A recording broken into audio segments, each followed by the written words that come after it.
Good Good evening, evening, ma'am. ma'am. Good evening, ma'am. Good Okay. evening. Before we begin our lesson, let us put our message to the Lord for a short prayer. So may I request Russell to lead the prayer.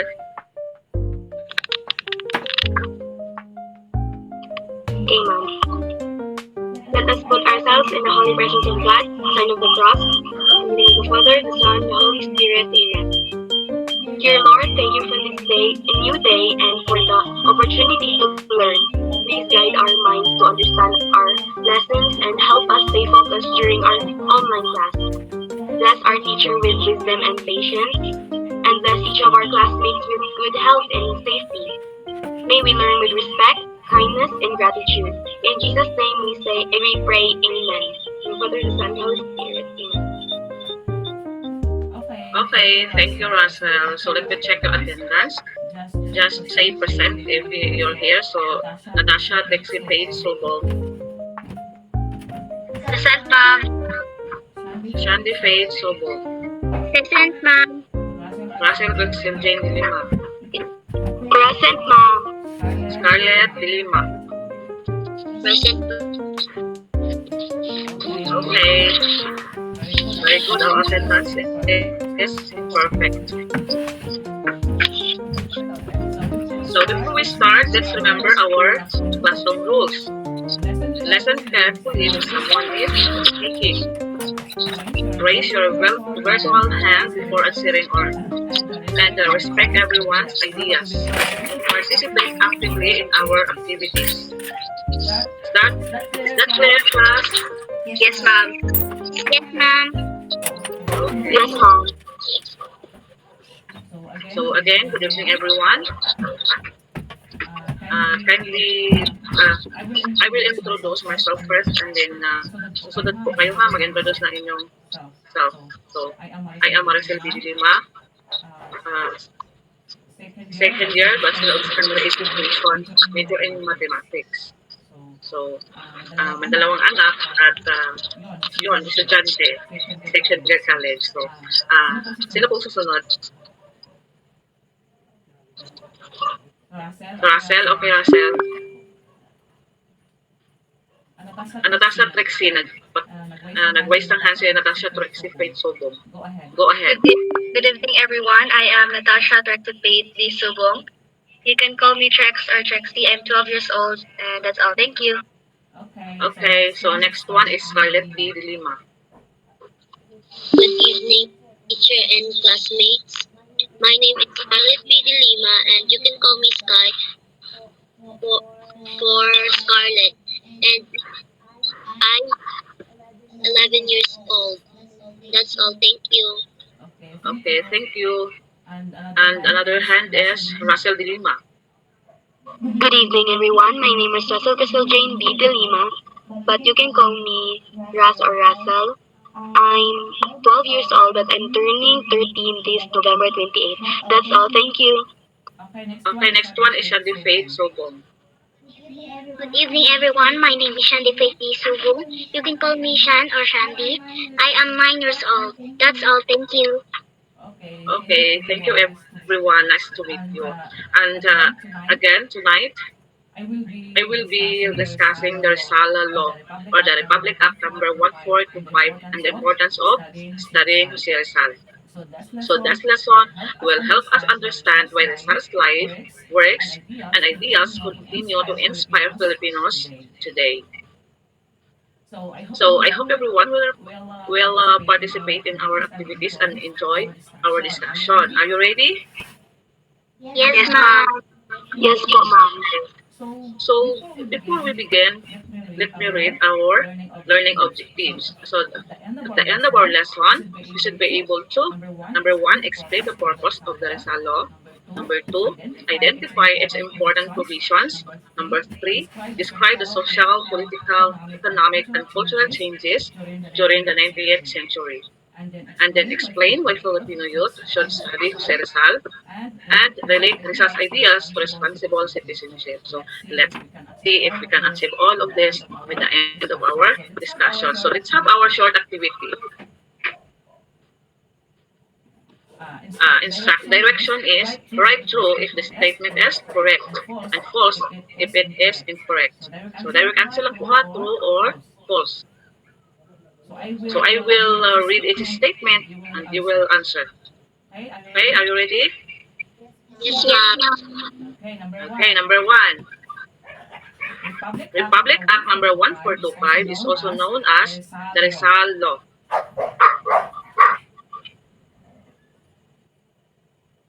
Are you done? Yes, ma'am. Okay, number two, the Rizal Law encourages Filipino students to study the life and works of Jose Rizal. Okay, are you done?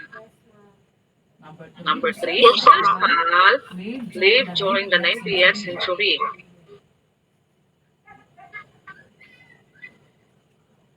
Okay, finish. Tapos na number three. So number four, the Philippines experienced no social, political, economic, or cultural changes during the 19th century.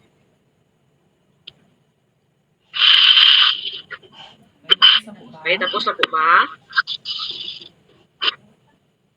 Yes, ma'am. Okay, so last one, number five. Studying Rizal's life and works can help Filipino youth understand patriotism and responsible citizenship.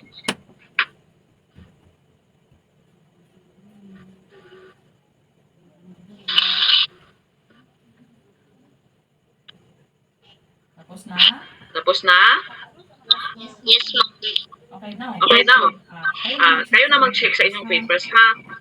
And I will show the answer key. Here's the answer key. Check your own paper.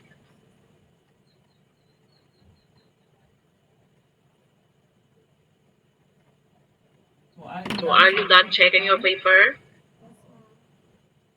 So ilan ang nakuha ninyo? Russell, ilan ang nakuha? 5 po, ma'am. Okay, Natasha. 4 po, ma'am. Okay, Shandy. 4 po, ma'am. How about Scarlett? 3 po, ma'am. Okay. Very good, everyone. Don't worry if some of your answers are incorrect, ha? So we will learn that correct answers during tonight's lesson. So let's have motivation para ano kayo maagay for tonight's discussion bago tayo mag-start. So here is our motivation. Kita nyo bang picture? Yes po, ma'am. Yes po, ma'am. Ano yung makita ninyo sa picture? So mayroon po diyang Philippine flag, book, school, Jose Rizal. Nakita niyo ba sa Jose Rizal? Yes po, ma'am. May mga taong nag-community service. So, may tanong ako. What do these pictures have in common? So, ano yung common sa picture na ito?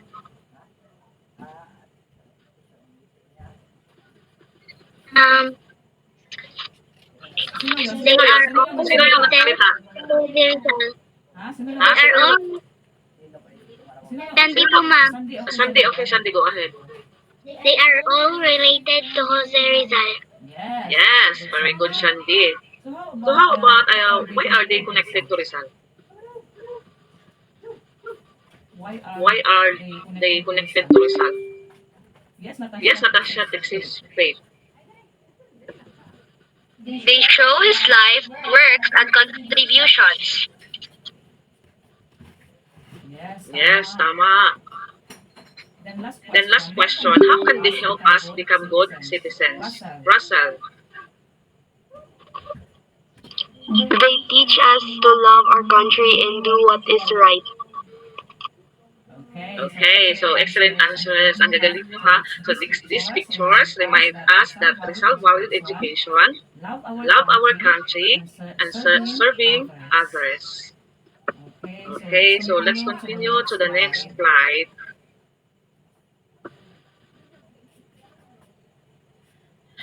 So what is Republic Act number 1425 or Rizal Law? The Public Act number 1425 is also called the Rizal Law.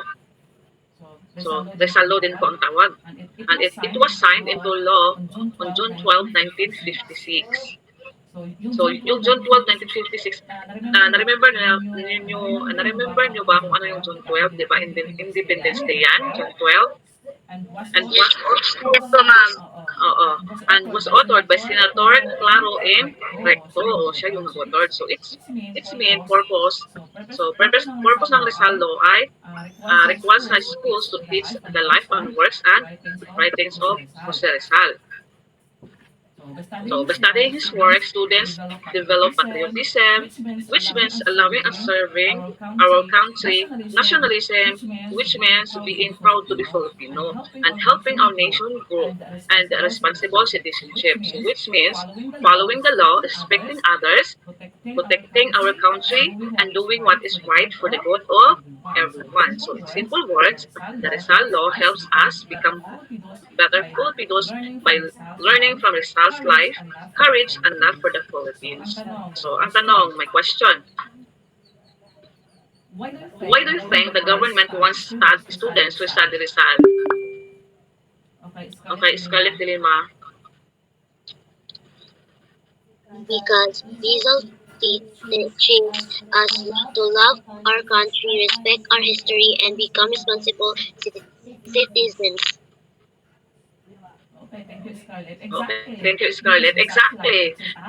Life teaches us how to become a better Filipinos. Okay, tama po si Scarlett. So, let's continue to the next slide. Important of provisions of the Rizal Law. So, ito yung mga importance important na provisions. So, the Rizal Law has several important provisions. First, unang-una, it requires students to study the life of Dr. Jose Rizal so they can understand his values, sacrifices, and contributions to the Philippine independence. So, require po daw ng mga estudyante, no? Kayo mga estudyante kayo, kaya require nyo mag-study about sa life to Dr. Jose Rizal. So, kapag mag-college kayo, ma-study niyo yung life ni Dr. Jose Rizal.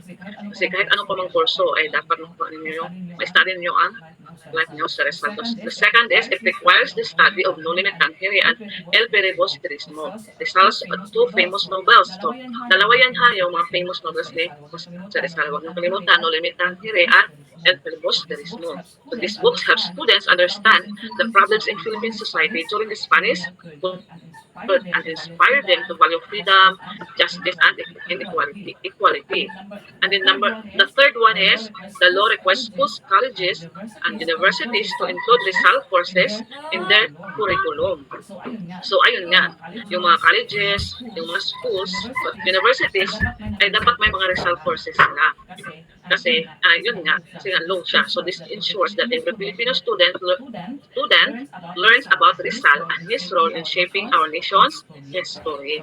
So, finally, schools must keep copies of Rizal's books in their libraries.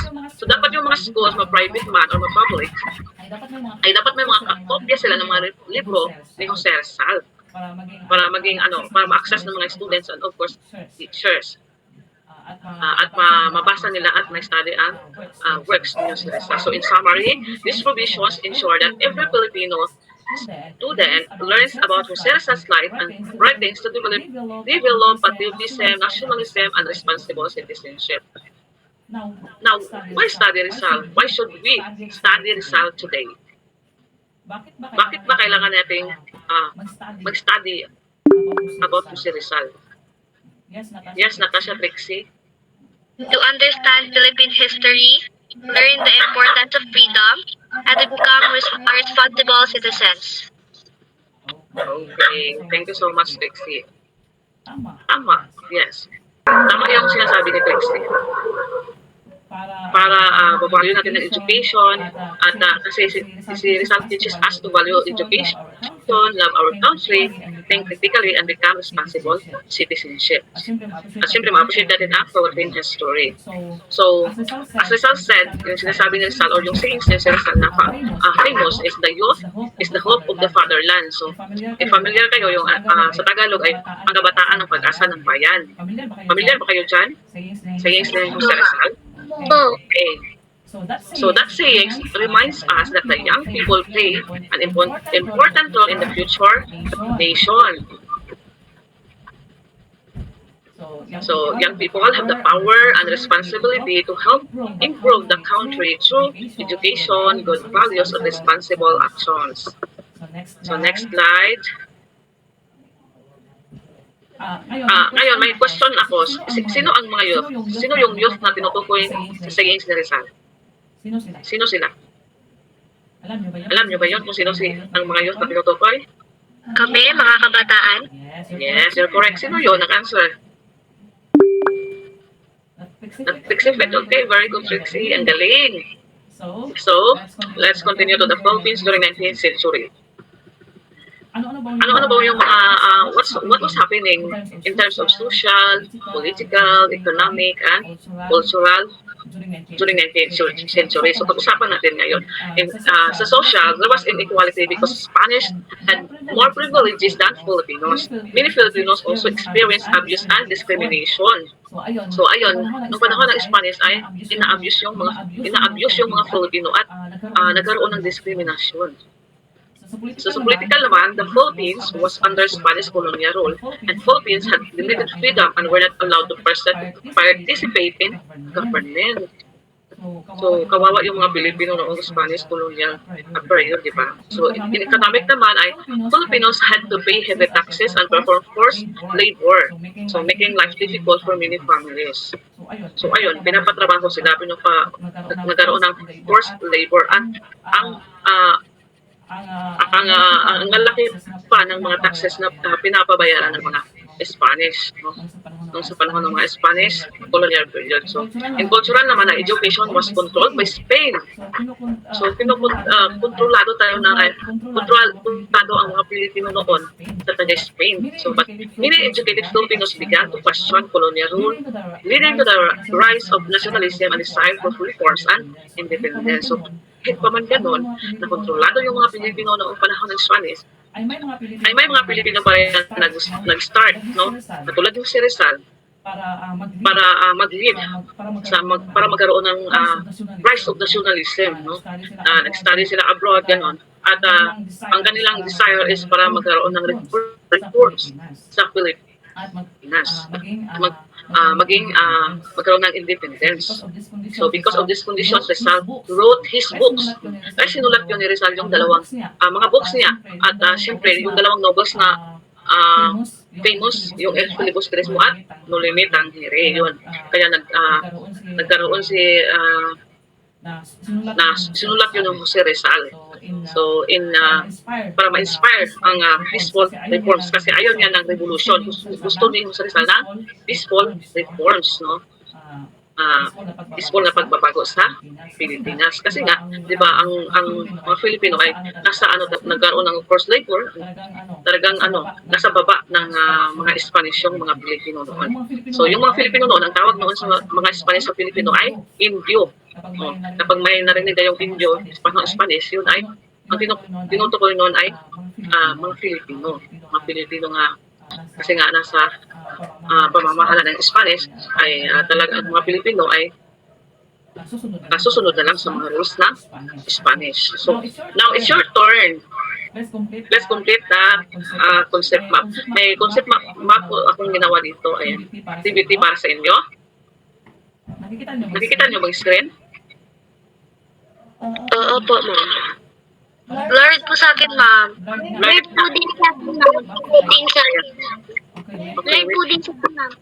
Wait ha, bakit kaya blurred? Blurred din, ma'am. Walang signal siguro. Wait ha. Nakikita naman yung kanina, yung picture na pinapakita ko, diba? Yung wifi ha. Opo, ma'am. Opo. Okay, ayan. Nakikita niyo na ba? Concept map activity. So sa concept map activity, may nakalagay dyan sa isang box purpose, and important provisions, and then ano yan, significance of studying result, and then values learned. So sino pong gusto mag-answer sa purpose? Ano yung purpose in studying Jose Rizal? Okay, Russell de Lima. Ano po, ma'am? Preserve Rizal's teachings and promote nationalism and inspire love of country. Okay, that's correct. How about important provisions? Trixie. Study of Nolimitangere, study of El Filibusteris for Rizal's life and works include in schools. Yes, that's correct. And then importance of studying Jose Rizal. Sino gustong mag-answer? Okay, Russell de Lima. Understand Philippine history, learn the importance of freedom, become responsible citizens. Okay, then last one is values learned. Russell again. Ano yung mga values na learn natin kay Jose Rizal? Patriotism, honesty, courage, hard work, respect for education. Okay, salamat. Ang gagaling nga. Talagang may natutunan kayo. Okay? So next slide is activity. Ito, activity din po. So this is your third activity. To read the situation below. So direction, read the situation below. Write 3 to 5 sentence response explaining what you would do, how results, ideas can guide your actions. So ito yung situation. Babasahin ko ha. You notice that some of your classmates are damaging school property by writing on desks and walls. As a student who has learned about the Rizal law and Rizal's ideals, what would you do? Explain your answer. Okay? Okay, Russell de Lima. If I saw my classmates writing on the school walls, I would politely ask them to stop. I would remind them to keep our school clean and respect school property. I will apply Rizal's value of responsibility. By doing this, I show that I am responsible and caring citizen. Okay, another hand. Ano yung reflection ninyo? Scarlett de Lima. I saw writing on the school walls. I would tell our teacher if they did not acquiring value of kindness and discipline. I would people and record the right shows that I care about the school and my community. Okay, tapos na? Okay, very good. So, small actions that protect our school and respect others already show love for our community. Okay, last one, activity transfer activity. So this activity is you will create a mini poster with your partner, but since you are just for learners or student, you have to be grouped into one only. Okay? So you group in one. Did you get? Did you get the instruction? Yes, ma'am. Yes, ma'am. Yes, ma'am. Okay. So, ang gagawin nyo ay mag-create kayo ng, gumawa kayo ng mini poster. Sa mini poster, ang nakapaloob ng mini poster ay ang creative na title. And then, dapat may slogan. So, a simple drawing, siyempre may simple drawing at short explanation. So, remember, your work will be graded based on content accuracy, application of the results, values. O, napaka-importante niyan. Application of results, values, creativity. Dapat creative kayo at clear presentation. So, kapag tapos na kayo sa ilang poster ay be ready for the present kasi i-present nyo yan mamaya, ha? Am I clear po? Direction? Yes po, ma'am. Okay, so your time start now. One person will answer lang po, ma'am. Yes. Okay, thank you, ma'am. Are you done? Yes, ma'am. Okay. Wow, sige nga, pakita nga. Kindly open yung, isa lang magpe-present ha. Kindly open the camera of sino yung magpe-present at ipapakita niyo sa camera yung poster niyo. Okay po, ma'am.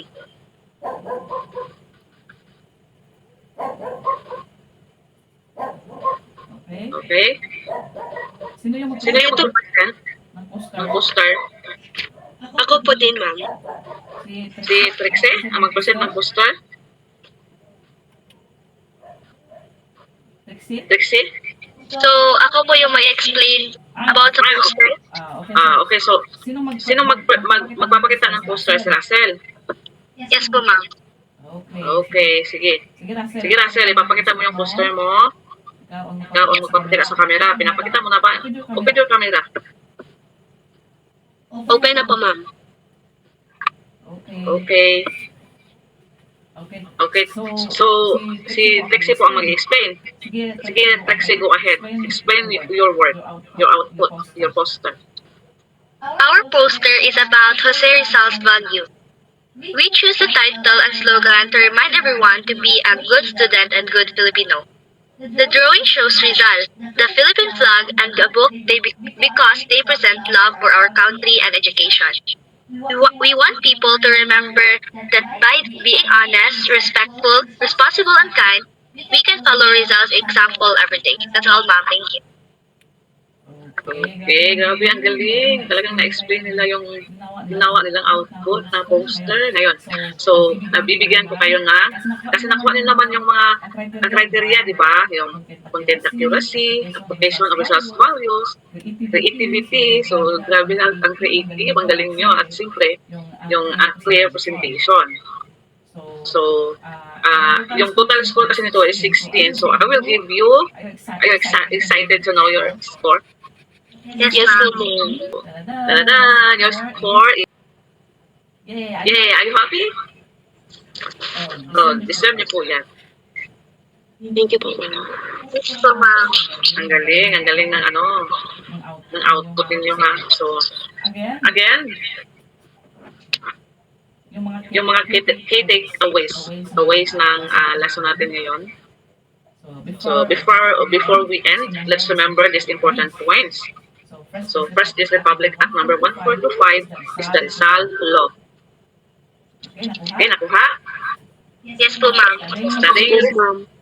Studying Rizal strengthens patriotism and nationalism. So, Rizal's values help us become responsible citizens. Responsible citizens ba kayo? Are you responsible citizens? Yes or no? Yes, ma'am. Yes, ma'am. Akala ko tulog na kayo ha. Okay, thank you. So every Filipino youth can help build a better nation through good character and service. So remember, even simple acts of honesty, kindness, and responsibility can make a big difference in our country. So that brings us to the end of our lesson. So today we learned that Public Act number 1425, also known as the Rizal Law, requires students to study the life, works, and writings of Jose Rizal. So more importantly, we learned that Rizal's values, such as love of country, respect of education, and responsible citizenship, can guide us in becoming better Filipinos. So thank you very much for the active participation. Grabe, ang galing nyo. Napaka niyo talaga ako. I'm so proud of you. So maraming salamat sa inyo. But do you have any question? Baka may tanong pa kayo. May natutunan ba kayo? So, did you learn something tonight? Yes, po, ma'am. Okay, that's good. Walang question. So, is there any questions? No po. Nothing po. Okay, talaga. No po, ma'am.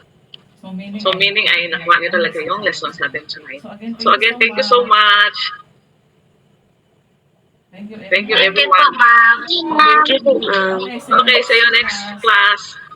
Bye po. Bye po. Okay, bye. Bye po.